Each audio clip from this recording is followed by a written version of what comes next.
umhlonishwa uFrazer. Ngiyeleke ilunga leParliament elihloniphekile umhlonishwa Frazer. Bantu bami uhlelo nje olufishane lolu. Ngibingelele nani nonke ngibingelele nothisha nothisha omkhulu. Uhlelo nje olufishane lolu esithethe umnyango wezemfundo emuva ukuthi kubekwe isilo sethu isilo Misuzulu KaZwelithini kaBhekuzulu sanquma njengomnyango wezemfundo ukuthi akube nosuku lapho zonke izikole zethu zo-6,000 esiyoba nosuku lokuthi sigubhe lokho kwenzekile sikwenze ngo-August okuyinyanga okubekwe ngayo isilo. Siyazi ukuthi kuze uSeptember khona futhi insuku lapho la esikoleni enzobe igqoke kanje kodwa sithe lolu namhlanje alihluke kwezinye. Siyanibonga kakhulu ngoba siyanibona futhi nihlobile. Inhloso enkulu yethu ukuthi sifunde sizigatshe ngezinto zase-Afrika.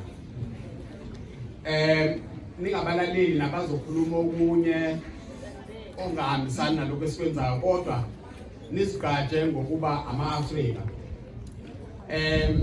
Bakhona abazothi lento esiyenzayo siyoyenza yini nakwabanye, angazi obani laba abanye siyobe senza ma kwenzeke into efana naye ukuthi yiphi eyofana neyokubekwa ongangezwe lakhe isilo samabandla.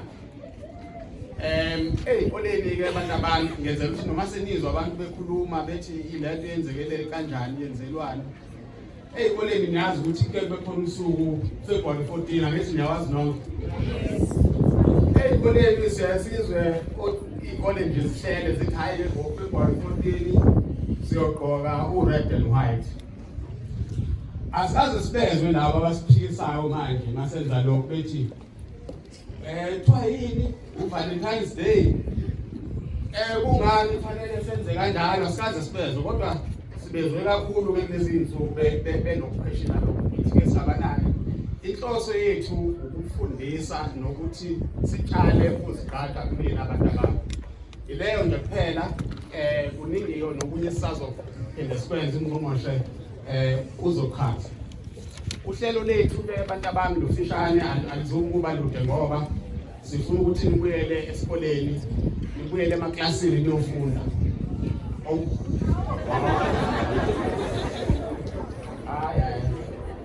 Asho ukuthi iholide abantu abami stage namhlanje sizobungaza sigubhe ukubekwa kwesilo. Ngohlelo nje ozoba lifishane esizoliqala nje khona manje kodwa lesingaliqali akethule nje esinabo la etafuleni noma ikhontileke isikhathi ngibelele. Sekwami khona umntwana wasezibendini ongowakhona endlunkulu ngqo omele othunywe indlunkulu nesilo ukuthi abe phakathi kwethu. Umntwana ke futhi uyena esikhathi esiningi uyena ongumkhulumeli wesilo samabandla lesi namhlanje esizokubhekwa kwaso. Sizisanda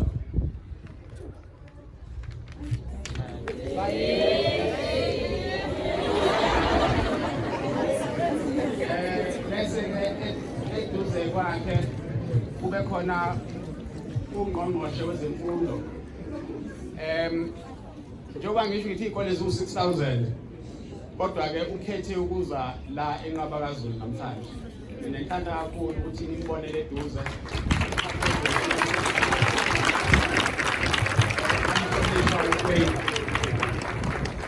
Umhlonishwa uFrazer ke uMajesty usikanani usikanani aphuma enkandla kade bekubhalele. Ngale kwakhe ke khona ke umhlonishwa uCele. Umhlonishwa uCele uyilunga leParliament khona la KwaZulu-Natal. Useke washo ukuthi futhi ke iconstituency yakhe le ungowakhona la KwaMashu usuke wachaza ukuthi ngani umfundisi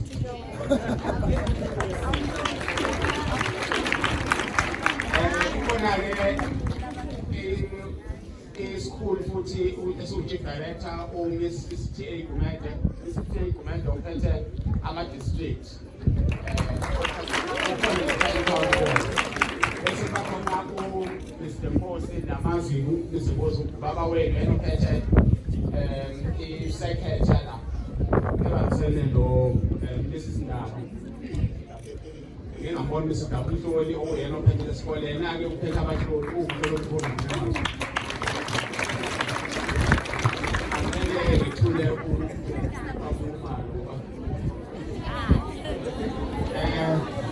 ukhona-ke nezikhulu zemfundo lo kade ephuzisaka nje uDr. Mahaya useoffice la MEC khona nabafowethu abasebenza kwa-communication emnyangweni ngaphandle-ke nje kokuchitha isikhathi bantu abami sizocela ukuthi sibize nje abazokwethula imilayezo yokusupporta leyo yonke le esiyenza la namhlanje esizoqala ngaye ethule inkulumo kuzoba umhlonishwa uCele uyena azoqala ngaye nje ukuthi athule i-message of support. Sanibonani. Yebo. Njani? Naze nabahle bantwana bakaMashu.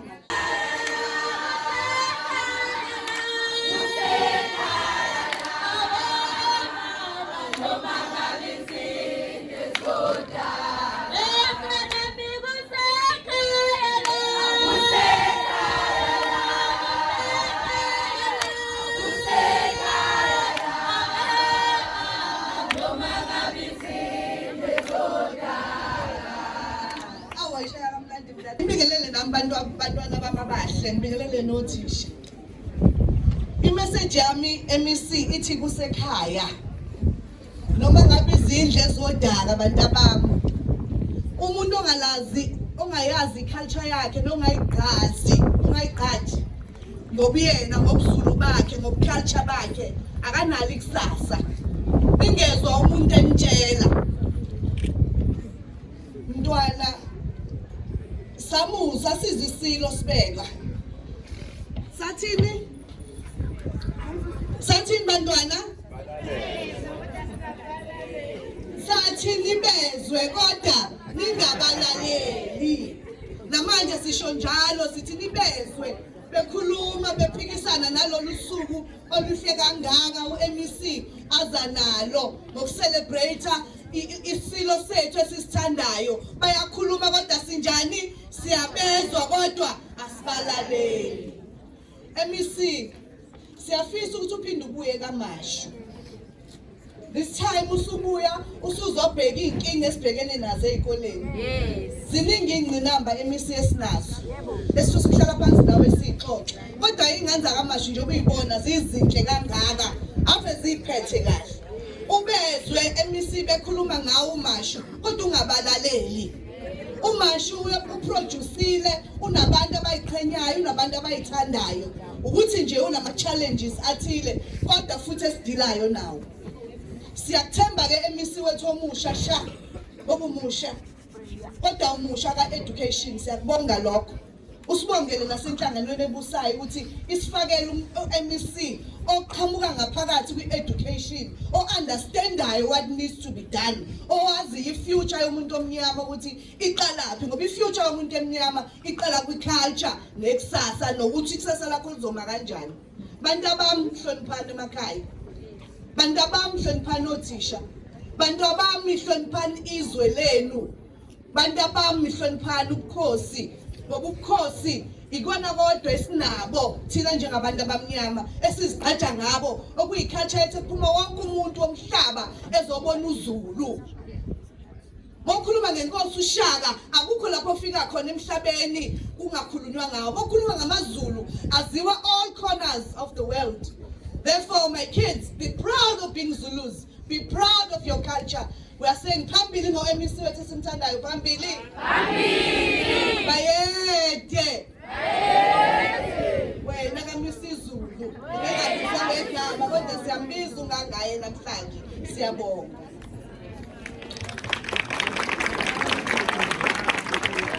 Umntwana wasezindleleni ukuthi athule imessage eqhamuka endlunkulu yethu. Wasibiza savuma anankosi yohlanga. Wasibiza savuma anankosi yohlanga. Anankosi yohlanga. Anankosi yohlanga. Anankosi yohlanga. Wena wendlovu. Wena wendlovu. Phathi wahlelo eshodini yamanye wezemfundo umama ungqongqoshe engimthandayo kakhulu ngezinto athi efika nje asenzele zona njengesizwe nanjengondlunkulu Nkosi Magaye komsengilele ngoba ngumthopha kangaka kwaMagaye ugogo wami inkosi uSolomon ezala umntwana ongizalayo imzala kugogo ukaCele okantuzwa ubadulile intombi yakho lapha eShona ngibingelela abantwana abakhona phathi wahlelo abantwana abakwayiphethe kwanongoma kodwa ke ukuhlala abakhona lapha kwaMashu kwakhe bakhona ke nabantwana abanye abakhona nangiya umntwana usiyabonga ngibingelele umntwana uMali wasemahashi nondlunkulu wakhe nomntwana ufikile engicabanga ukuthi bakhona khona lapha ngithokoza kakhulu nami ukuba ingxenye yalomlando ongaka eminyakeni MEC ewu38 eyedlule ngangiyistudent la ekhaya ngo1984 ngani kase ngafunda khona lesifini ngaleso sikhathi uprincipal kwakusewuhlabisa ngithokoza kakhulu ukuthi ngibe ingxenye ngithunyiwe egameni lesilo samabandla ingonyama uMisuzulu KaZwelithini nondunankulu kwaZulu umntwana uMangosuthu njengoba silapha nje nedlunkulu yonke nesizwe sonke ngithi egameni lesilo samabandla nedlunkulu ngedlulisa amazwi okutusa lesenzo sokuthakasela isizwe sonke samaZulu nalabo abahlobene kakhulu namaZulu ngoba uma ulapha kwaZulu nje inkosi yakho ekhona ngoba uthi wathi uhulumeni bayideclare emva kweCommission kaXhapho siye nje isilo KwaZulu-Natal asikho esinye ngakho ke nabo bonke abanye siqopha sikhumbula lolu suku njengoba bakukhona ukuxoxwa kwesilo seliso lesihlalweni ngomhla ka20 kuAgasti kuyo lenyanga esifana sobukhosi kaZulu osekube nezilo ezisishagalombili lesisilo lesi siyisilo sesishagalolunye isilo siyinsika ke siyisipani esithe qhwa entabeni sesizwe sonke samaZulu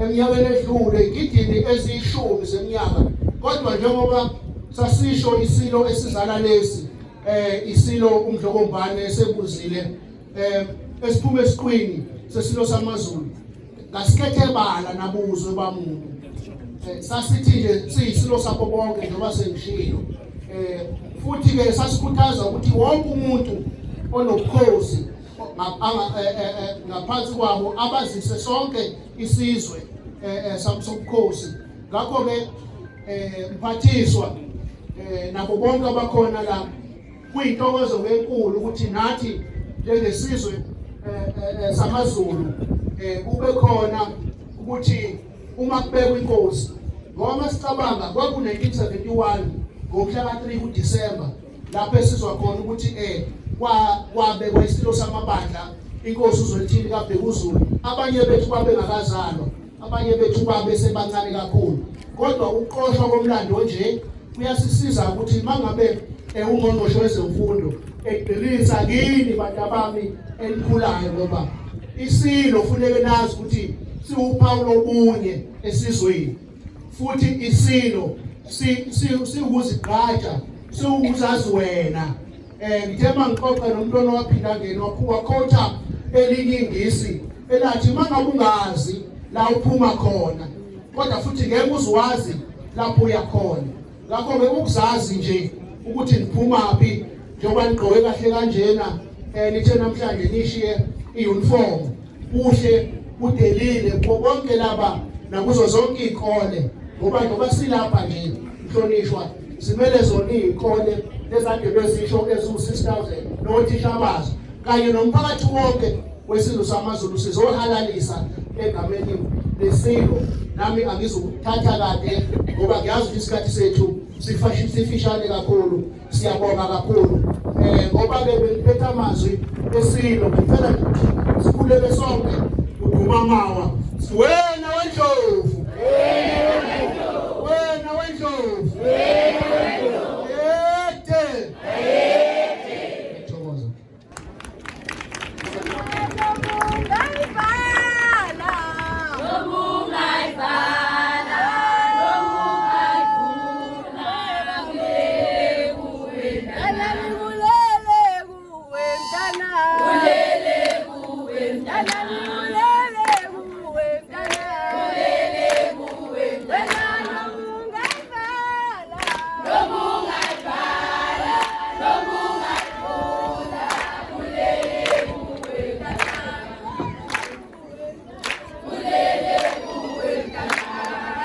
Sanibonani.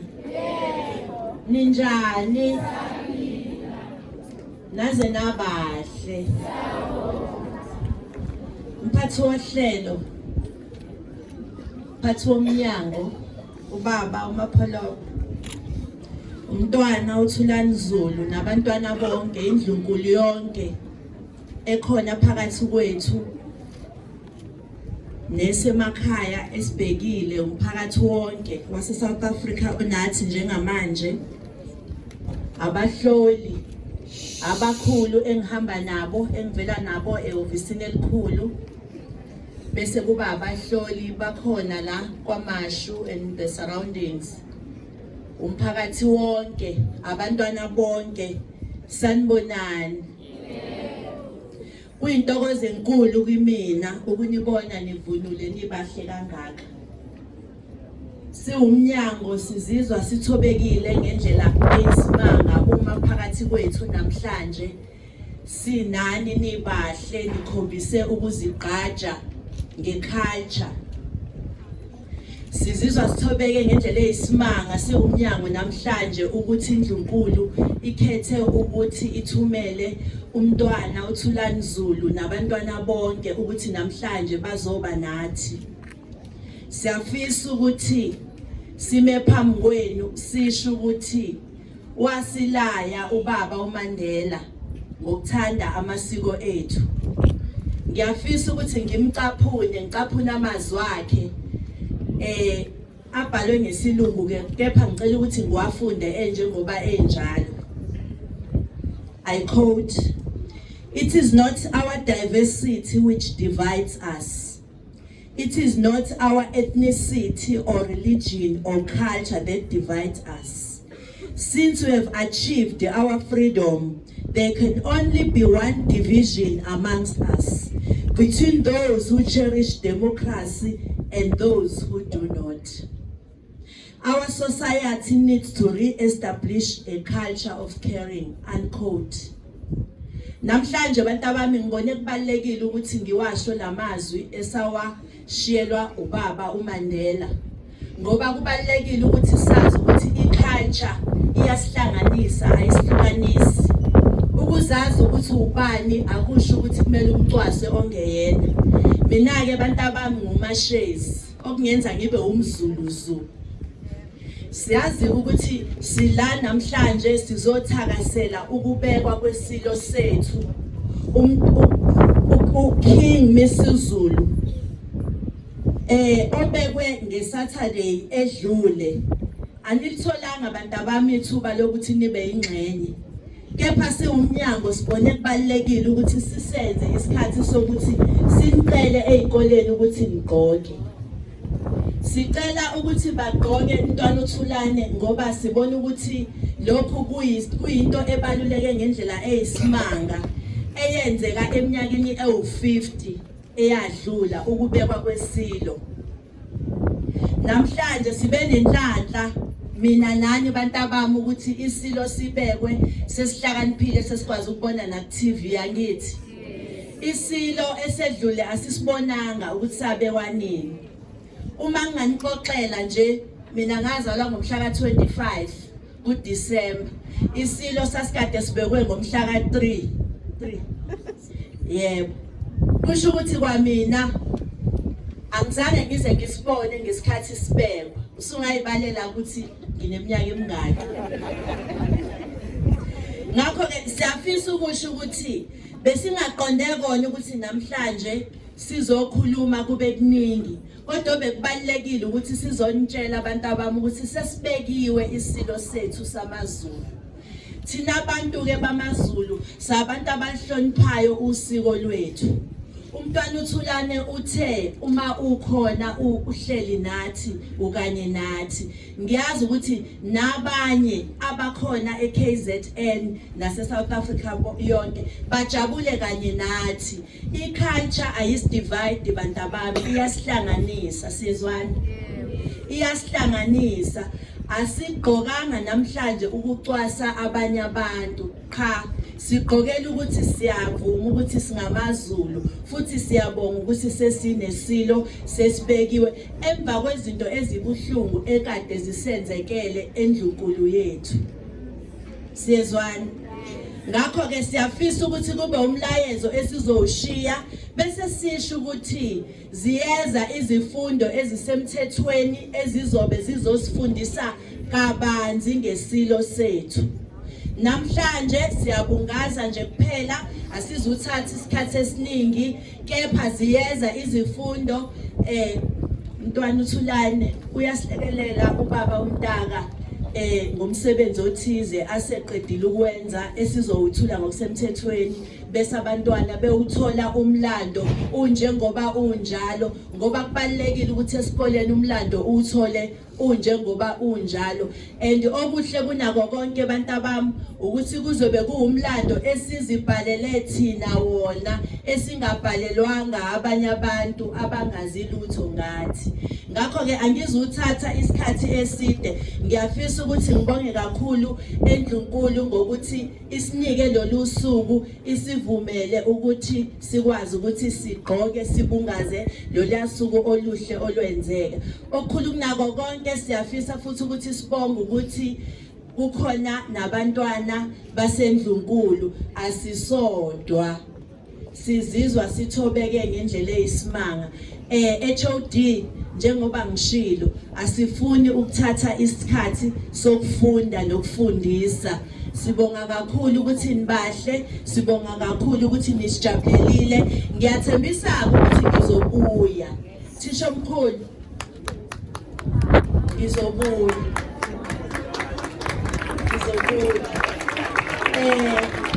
Yes, kuningi okuthema kuthiwa kuzungqongqoshe wafisa ukuthi engathi unganesikhathi ukhulume naye ngakho.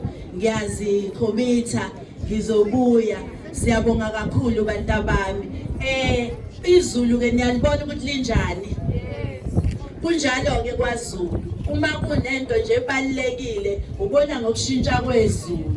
Bese uyabona ukuthi sithinta indlunkulu ke namhlanje Mntwana uthulane. Bayede.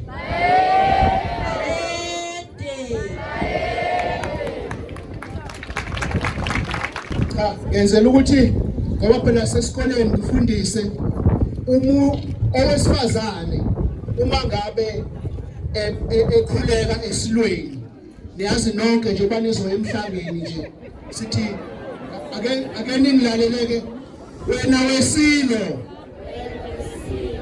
wesilo dabezika sisho kanjalo ke uma ngabe sifundisa nalokhu ke ebengifisa ukusho ukuthi uma kukhona abangxekayo nabathi neze kabi njengoba nilapha ngikhotha yona ngonyama ithi nibezwe ngoba kufanele ukuthi nibezwe kodwa ningabalaleli. Ngiyathokoza.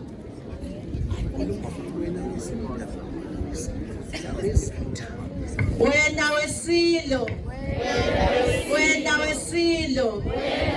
nabezitha.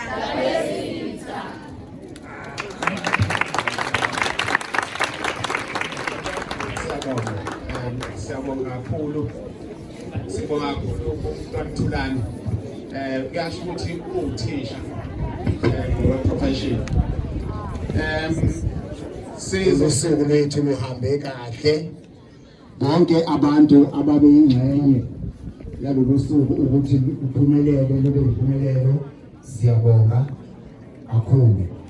Ngenxa yesikhathi khona nqosha phuthuma khona. Ngicela ukuthi ke ngime lapho. Siyabonga singakwazi.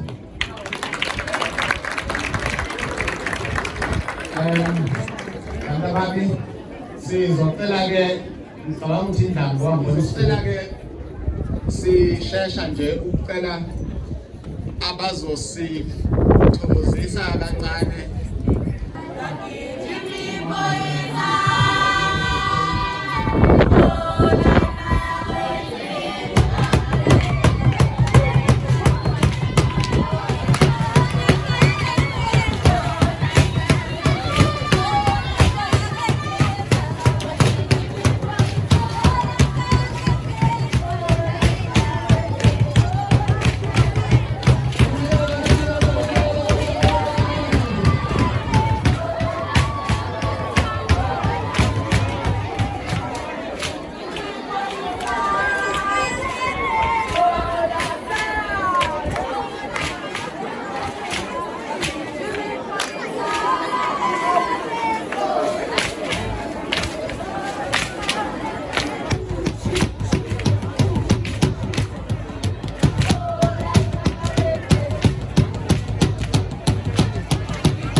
enkulu edlula le.